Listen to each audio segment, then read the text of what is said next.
किताबों के कार्टन में छिपा करोड़ों का राज, उत्तराखंड में पकड़ा गया बड़ा फर्जीवाड़ा। पढ़ाई के नाम पर बड़ा घोटाला, गोदाम से मिली लाखों संदिग्ध किताबें, बड़ी साजिश का शक। कौन चला रहा था किताबों का काला कारोबार? रात में ट्रक पकड़ा, खुल गया बड़ा राज। उत्तराखंड के रुद्रपुर से शिक्षा जगत को हिलाकर रख देने वाला बड़ा खुलासा सामने आया। जिन किताबों से बच्चों का भविष्य बनता है, उन्हीं किताबों के नाम पर करोड़ों का खेल खेला जा रहा था। एनसीईआरटी के नाम पर नकली किताबों का ऐसा जाल बिछाया गया कि अगर पुलिस की एक छोटी सी कार्रवाई न होती तो ये किताबें हजारों स्कूलों और लाखों बच्चों तक पहुंच जाती हैं। सवाल सिर्फ फर्जी किताबों का नहीं है, सवाल है बच्चों की पढ़ाई, शिक्षा की विश्वसनीयता और करोड़ों रुपए के उस काले कारोबार का जो पर्दे के पीछे चल रहा था। रात का वक्त करीब 1 बजे का समय, रुद्रपुर के ग्राम कीरतपुर इलाके में सन्नाटा पसरा हुआ था। आनंद बैंक्वेट हॉल के पास से गुजर रहे एक ट्रक को पुलिस ने रोककर जब उसकी तलाशी ली तो शुरुआत में सब कुछ सामान्य लगा। ट्रक में किताबों के कार्टन भरे हुए थे। देखने में ये सामान्य शैक्षिक सामग्री लग रही थी, लेकिन जैसे जैसे जांच आगे बढ़ी, शक गहराता गया। पुलिस ने तुरंत शिक्षा विभाग के अधिकारियों को मौके पर बुलाया। जब किताबों के कार्टन खोले गए तो एक ऐसा राज सामने आया जिसने सबको हैरान कर दिया। ट्रक में भरी हुई किताबें कथित तौर पर एनसीईआरटी पाठ्यक्रम की थी, लेकिन उनकी छपाई, कागज की गुणवत्ता और कई तकनीकी पहलुओं में गड़बड़ियां दिखाई दी। अधिकारियों ने जब किताबों को गौर से देखा तो शक और मजबूत हो गया कि असली नहीं बल्कि नकली किताबें। ट्रक में रखी किताबों की संख्या इतनी ज्यादा थी कि मौके पर मौजूद अधिकारी भी हैरान रह गए। शुरुआती अनुमान के मुताबिक ट्रक से करीब 2.5 लाख से ज्यादा किताबें बरामद हुई। इन किताबों की बाजार कीमत करीब 6 से 7 करोड़ रुपए बताई जा रही है। इतनी बड़ी संख्या में नकली किताबें मिलने के बाद पुलिस ने तुरंत कार्रवाई करते हुए उस गोदाम को सीज कर दिया जहाँ ये किताबें रखी जा रही थी।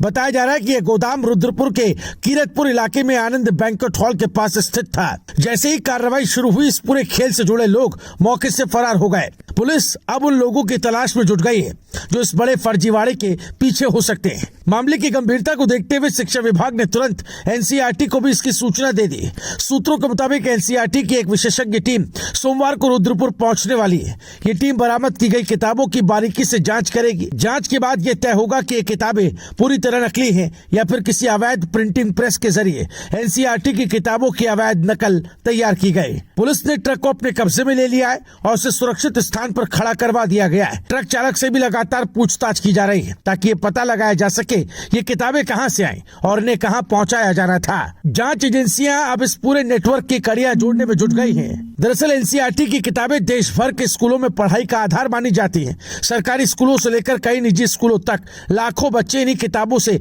पढ़ाई करते हैं। ऐसे में अगर बाजार में नकली किताबें पहुंच जाएं तो इसका सीधा असर बच्चों की पढ़ाई और उनके भविष्य पर पड़ सकता है। यही वजह है कि इस मामले को बेहद गंभीर माना जा रहा है। विशेषज्ञों का कहना है कि नकली किताबों का ये कारोबार कोई छोटा मोटा खेल नहीं हो सकता। 2.5 लाख किताबें छापना, उन्हें पैक करना, ट्रकों के जरिए अलग अलग जगहों तक पहुंचाना, ये सब बिना बड़े नेटवर्क के संभव नहीं। इसका मतलब साफ है कि इस फर्जीवाड़े के पीछे एक संगठित गिरोह काम कर रहा है। अब सबसे बड़ा सवाल ये है कि आखिर ये किताबें कहाँ छप रही थी?